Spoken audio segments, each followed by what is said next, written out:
Hello students. तो देखिए आज हमारा फ्लेमिंगो सीरीज़ का जो फ्लेमिंगो सीरीज़ चल रही है उसका second chapter lost spring stories of stolen childhood जो हमारा चैप्टर नंबर 2 है वो हम लेकर के आए हैं आपके सामने और उसके क्वेश्चन आंसर सीरीज। एक्चुअली आज केवल क्वेश्चन आंसर्स नहीं होंगे, क्वेश्चन आंसर डेफिनेटली हैं, लेकिन पहले हम थोड़ा सा समरी देखेंगे। उसके बाद हम देखेंगे कि कुछ हमारे मेरी तरफ से थोड़े से इनपुट्स हैं आपके लिए, कुछ इंपॉर्टेंट चीज़ें, और उसके बाद हम एंड में देखेंगे कि क्या कुछ जो क्वेश्चन आंसर जो हैं बुक के पहले वो कंप्लीट करेंगे। इसके बाद जो नेक्स्ट लेसन होगा उसमें हम एक्स्ट्रा क्वेश्चन आंसर्स को डिस्कस करेंगे जो कुछ भी इंपॉर्टेंट होंगे इस बुक के। चलिए सबसे पहले summary 1। Sometimes I find a rupee in a garbage. कभी कभी मुझे 1 रुपये का कॉइन गार्बेज में से मिल जाता है। ये जो कहानी है ये साहिब आलम नाम के बच्चे की कहानी है जो कि है क्या, जो कि रैग पिकर है। वो क्या करता है, गार्बेज हीप में से कॉइन्स या कोई और वैल्यूएबल चीज़ें उठाता है, लेकर के ले जाता है, जिससे को बेचता है या जो कुछ भी करता है उससे अपनी ज़िंदगी चलाता है। तो ऑथर जो थी उसको देखा करती थी बार बार उनके गार्बेज हीप के पास जब वो आता था, और वो जब उनसे बात की तो उन्हें पता चला कि साहिब और उसकी फैमिली बांग्लादेश से आए हैं 1971 में, बांग्लादेशी लिबरेशन वॉर के टाइम पे। वो पढ़ नहीं पा रहा है क्योंकि उसके नेबरहुड में स्कूल्स की बहुत कमी है। इस तरह के और भी रैग पिकर्स थे साहिब जैसे, और जो कि उनके सबके दोस्त थे और सभी लोग नंगे पैर चला करते थे।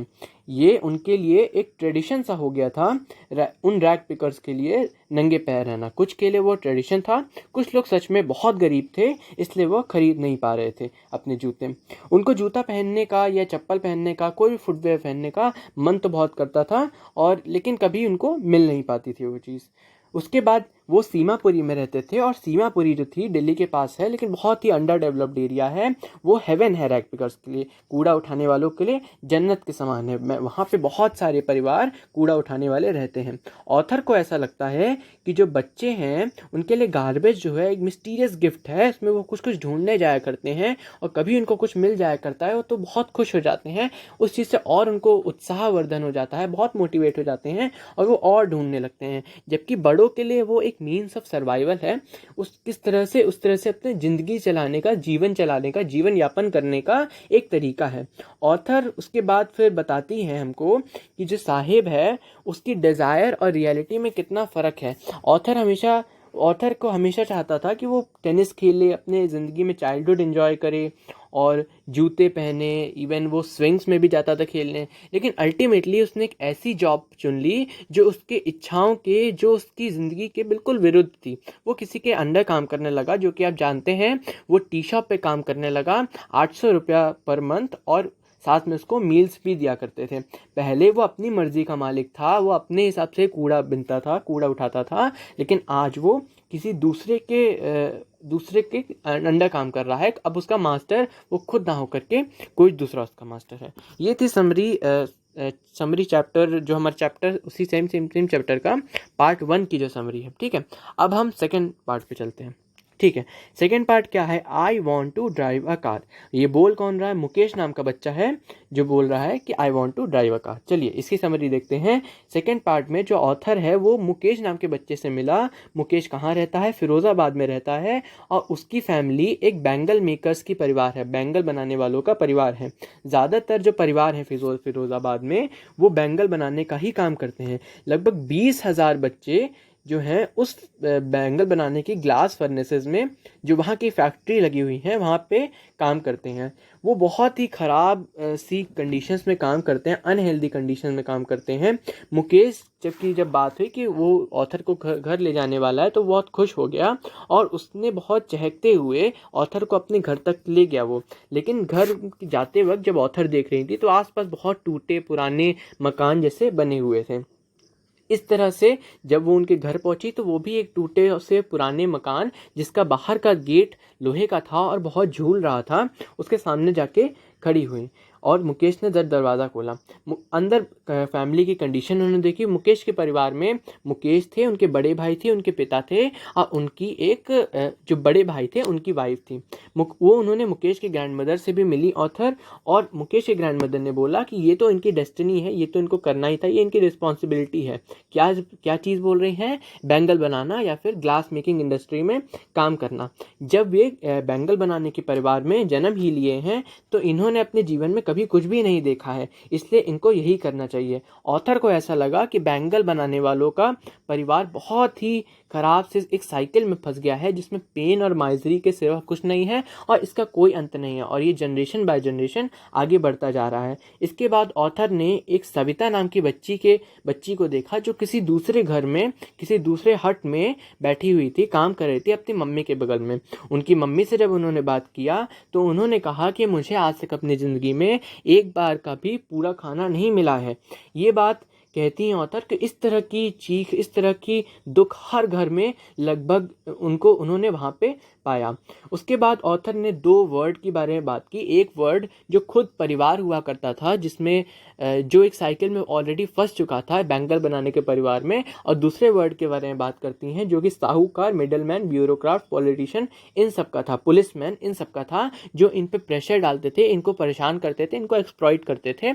और इस तरह से इन दोनों का जो बोझा होता था अल्टीमेटली आकर के उन घर के बच्चों पे आता था, और वो भी वही काम करने लगते थे।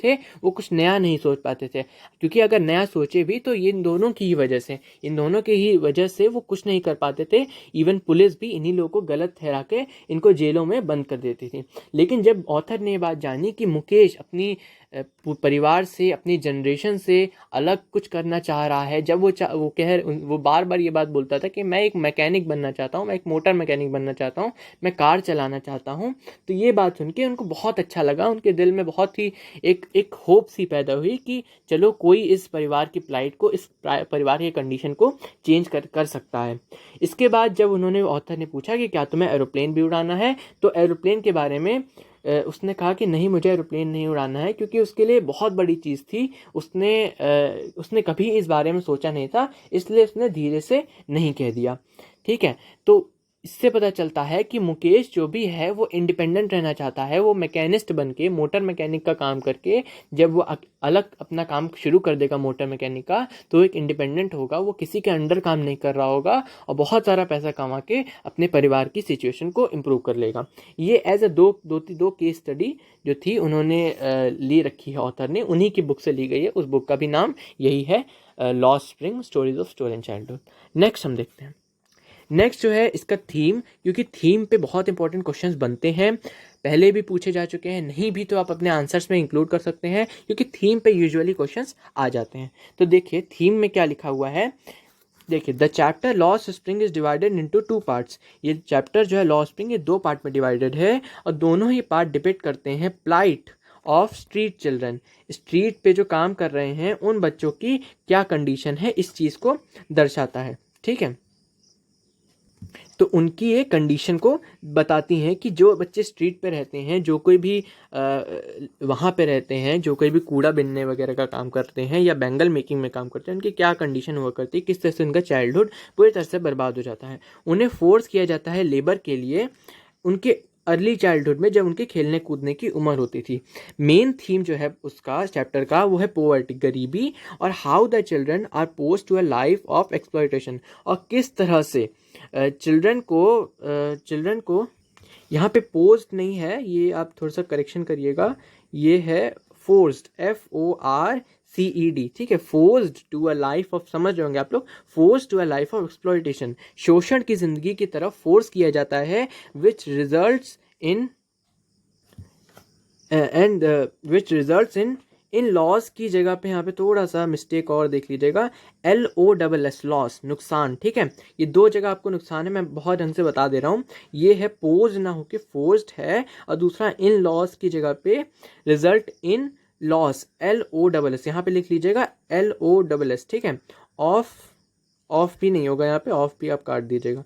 ठीक है, ये वाला ऑफ नहीं होगा, डबल रिपीटिशन हो गया। ठीक है, तो the main theme of the chapter is poverty. Main theme जो है चैप्टर का वो गरीबी है, और कैसे चिल्ड्रन जो हैं वो फोर्स किए जा रहे हैं एक शोषण की ज़िंदगी जीने के लिए। इसका क्या रिजल्ट होता है, this result which result in loss of childhood. पहले तो उनकी चाइल्डहुड जाती है, दूसरा उनके एजुकेशन का ख़त्म होती है, दूसरी उनकी इनोसेंस भी चली जाती है। बहुत जल्दी वो बच्चे मैच्योर से दिखने लगते हैं, बहुत जल्दी उनकी जो वो होती है चाइल्डिशनेस, वो चाइल्डिश नेचर जो होता है वो ख़त्म हो जाता है, वो ड्रीम नहीं करते हैं। ठीक है, मेन थीम अगर आपको लिखना, अगर एक वर्ड में मैं आपको एक लाइन में अगर आपको बोलूँ, अगर आपको मेन थीम बताना है तो एक तो है मेन, पहले आपको केवल इतना सेंटेंस लिखना है मेन थीम में कि गरीबी है। पहली चीज़ दिखाता है किस तरह से लोग गरीबी में रह रहे हैं, और दूसरा चिल्ड्रन की लाइफ दिखाता है कि किस तरह से उन्हें फोर्स किया जाता है एक शोषण भरी जिंदगी जीने में, जिसका क्या रिजल्ट होता है, जिसका रिजल्ट होता है उनकी चाइल्डहुड का ख़त्म होना। ठीक है, ये इधर इधर चाइल्डहुड का ख़त्म होना इनका, इधर एजुकेशन का ख़त्म होना, और इनोसेंस का भी ख़त्म हो जाता है। ठीक है, इसके बाद देखिए the effect is such that they don't even dream of something big and carry on their ancestral work. और इसका इफेक्ट इतना ज़्यादा होता है कि वो कुछ बड़ा सोचते ही नहीं है, बड़ा ड्रीम ही नहीं करते हैं। यही कारण है कि मुकेश को देख करके ऑथर को बहुत अच्छी फीलिंग आई। ठीक है, तो वैसा इफेक्ट है इसका कि वो सपने भी नहीं देखते हैं किसी बड़ी चीज़ के, अपना पुराना वर्क, एंसेस्ट्रल वर्क जो हमेशा से होता आया है उनके घर में, वही करने लग जाते हैं। चलिए, ये हो गया थीम। ठीक है, आई होप समझ में आया होगा आपको। थीम इंपॉर्टेंट होता है। इसका टाइटल बहुत से बच्चों को समझ में आ गया होगा, लेकिन ये थोड़ा सा टाइटल इस तरह का है जो यूजुअली नहीं समझ में आता है। ठीक है, तो हम देख लेते हैं क्या है। The name of the story, जो टाइटल है वो क्या है, लॉस्ट स्प्रिंग। अब देखिए, spring is usually use to denote a very happy and fulfilling period of life. एक बहुत अच्छे और बहुत कुछ देने वाले पीरियड को डिनोट किया जाता है स्प्रिंग। ऐसा इसलिए क्योंकि स्प्रिंग सीजन आप जानते हैं ठंडियों के बाद आता है, because spring season after the winter season, because during spring season after the winter season there is greenery everywhere, because new leaves and new flowers start coming on trees and plants and the weather become very comfortable।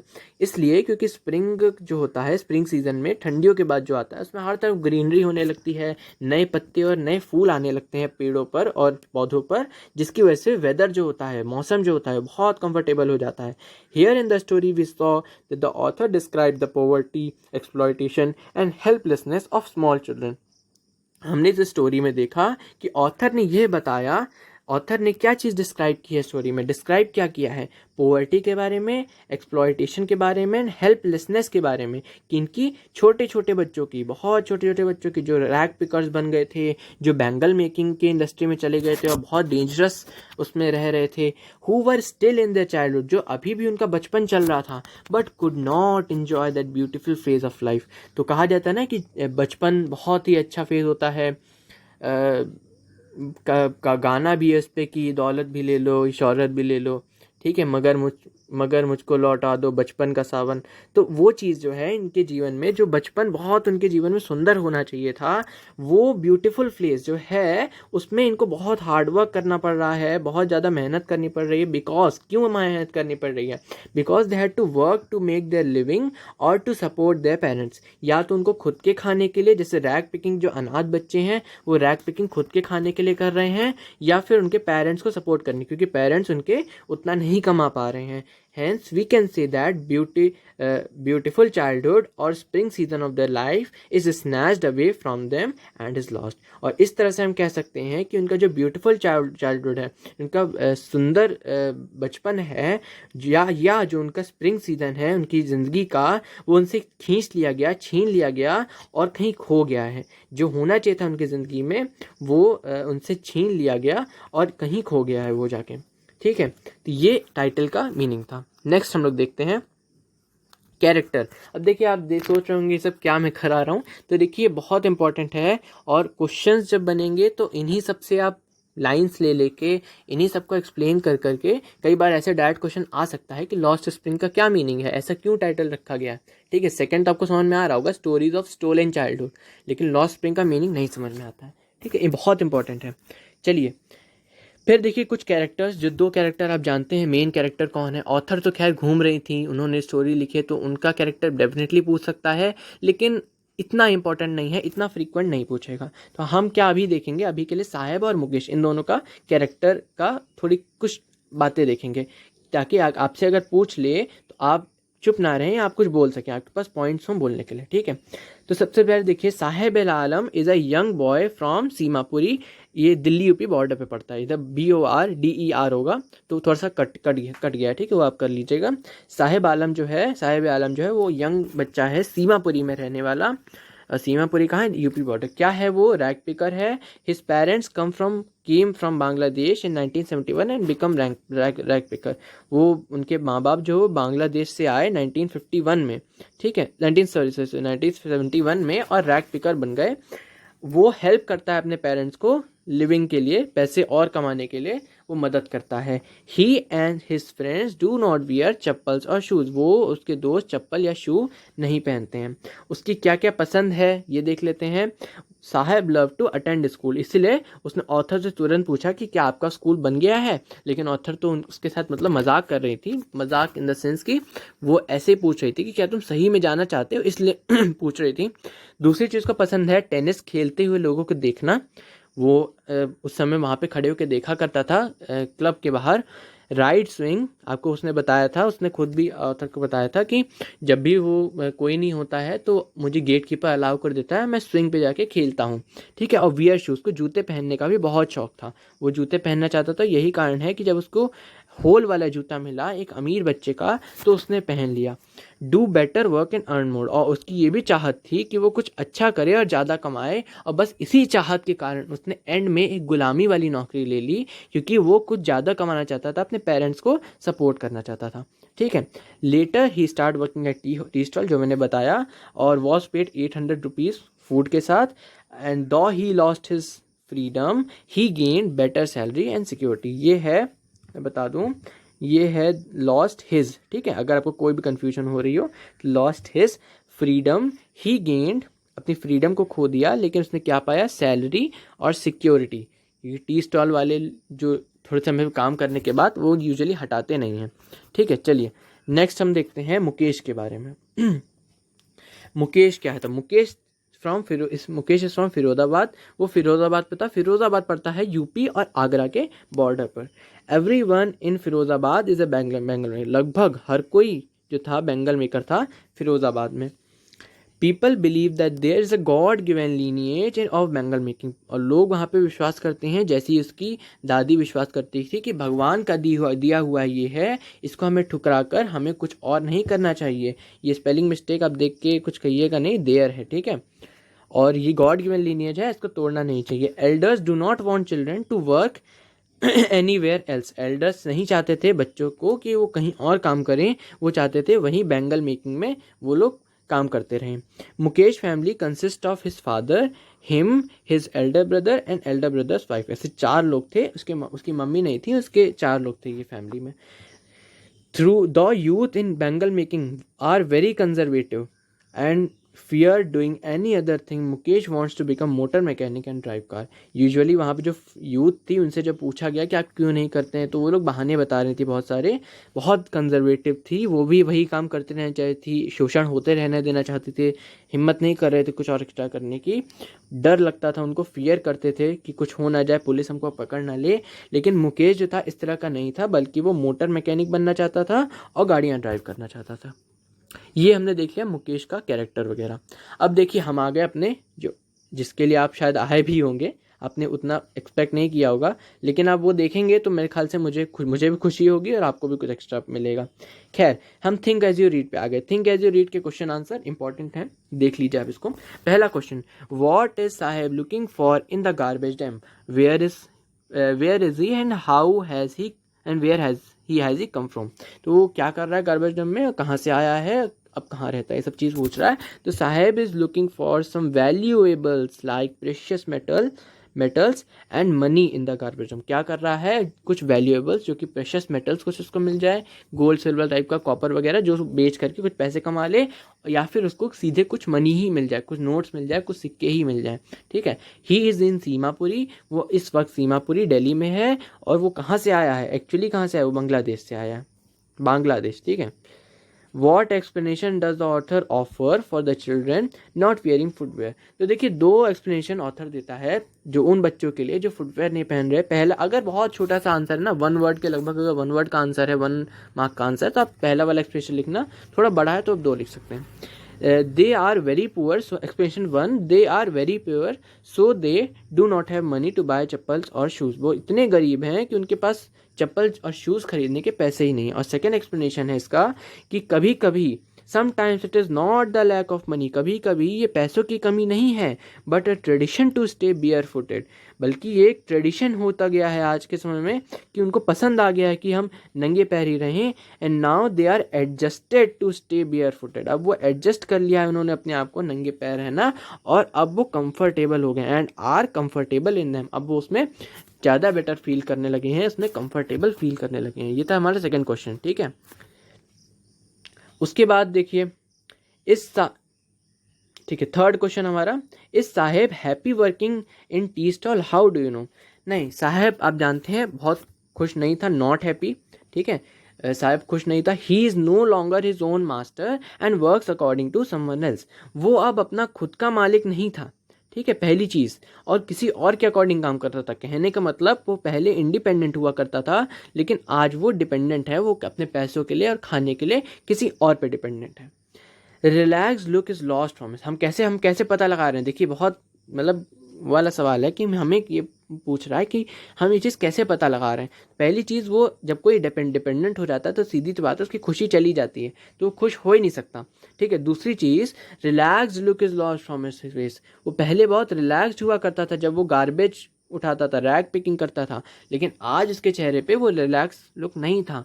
तीसरा, steel canister seems much heavier than plastic bag, steel canister definitely heavy होता है, लेकिन उसकी जो उसको वो गुलामी की ज़िंदगी जी रहा था, किसी और के इशारे पे काम कर रहा था, उस वजह से स्टील कैनिस्टर्स को कहीं ज़्यादा भारी लग रहा था जितना वो था, ठीक है। और उसके मुकाबले प्लास्टिक बैग उस समय उसके लिए कुछ भी नहीं हुआ करता था, और उसमें अगर सामान होता भी था, वो भारी होता भी था, तब भी उसको बड़े आराम से उसको अपने कंधे पर लाद कर वो पूरे मोहल्ले में घूमा करता था और रैग पिकिंग किया करता था।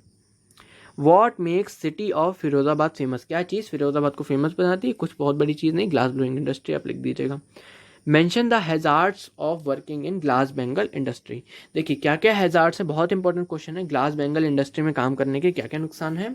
तो there are lots of hazards in working in bangle factory, तो क्या क्या है, बैडली लिट, या जिसे हमने क्या देखा था, डिंगी, ठीक है, dingy, due to which workers, ये है हमारा, ये वर्ड है workers, do work in very less light, ठीक है, बहुत कम लाइट होती थी वहाँ पे, इस कारण वर्कर्स को बहुत ही कम रोशनी में काम करना पड़ता था, जिससे कारण कम रोशनी की वजह से उनकी आंखों पे बहुत ज़्यादा स्ट्रेन पड़ता था, उस स्ट्रेन के कारण उनकी आई साइट पे बहुत इफेक्ट पड़ता था, इवन वो ब्लाइंड भी हो जाया करते थे।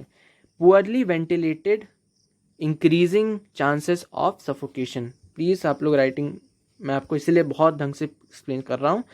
Poorly ventilated increasing chances of suffocation, ठीक है, बहुत पुअरली वेंटिलेटेड थे जिसके कारण सफोकेट होने के चांसेस बहुत ही ज़्यादा थे, बहुत आसानी से सफोकेशन हो सकता था, क्योंकि वहाँ पे भट्टी जल रही होती है तो ऑक्सीजन बहुत ज़्यादा खींचती है। नेक्स्ट देखिए, high glow of furnace, high glow मतलब कि रोशनी, high glow of furnace and dust fumes, dust की जो फ्यूम उठती हैं, जो बहुत सारा डस्ट होता है, ग्लास डस्ट होता है, of glass reaches persons I making him blind, उनकी आंखों तक पहुंचती थी ये हाई ग्लो फर्नेस की और डस्ट फ्यूम्स, जिससे वो अंधे हो जाया करते थे, ठीक है। देख लीजिए, लिख लीजिए, मैं आगे कर रहा हूँ।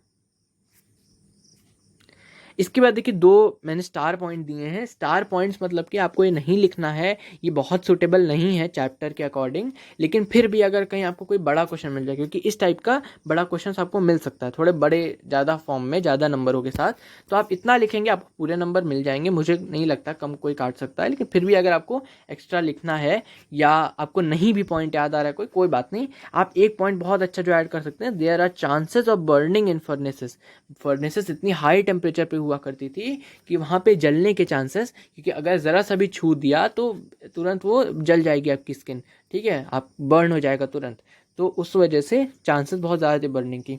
And there are large number of children employed, अब देखिए बहुत सारे वहाँ पे बच्चे थे, मैंने बताया था आपको इतने सारे बच्चे थे वहाँ पे, 20,000 बच्चे वहाँ पे लगभग वहाँ पे काम करते थे, और इस कारण वहाँ पे अगर मान लीजिए कभी भगदड़ मच गई या कुछ ऐसा आग वगैरह लग गया, तो वहाँ पे चांसेस ज़्यादा थी कि बच्चे यूजुअली इस भगदड़ में नहीं कर पाते हैं, नहीं दौड़ पाते हैं, तो बहुत सारा ऐसा कैजुअलिटीज़ हो जाती हैं, तो वो चीज़ का चांसेस बहुत बढ़ जाता था। प्लस चाइल्ड लेबर तो है ही, लेकिन चाइल्ड लेबर का वो पॉइंट नहीं है यहाँ पे, ठीक है। ये पॉइंट में चाइल्ड लेबर मत लिख दीजिएगा, वो हैज़ार्ड्स पूछ रहा है केवल, ठीक है। तो यही मैं कह रहा हूँ कि there large number of children employed increasing chances of accidents, अगर कुछ ऐसा होता है।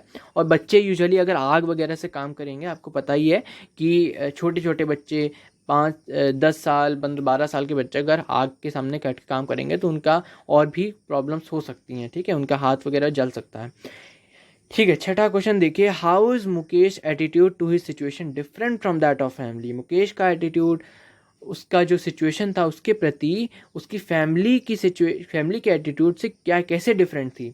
देखिए, he wants to break the ongoing tradition of bangle making of his family and want to become a mechanic. Main point तो यही है। अब इसको आप खींच सकते हैं, और मैंने भी खींचा ही है अगर आप ध्यान से देखेंगे तो, ठीक है, जबरदस्ती की बात है। मेन पॉइंट यही है, मेन पॉइंट आपको रखना है कि उसकी फैमिली चाहती थी कि वो बच्चा उसी में काम करे, बैंगल ही बनाए आगे बढ़ के।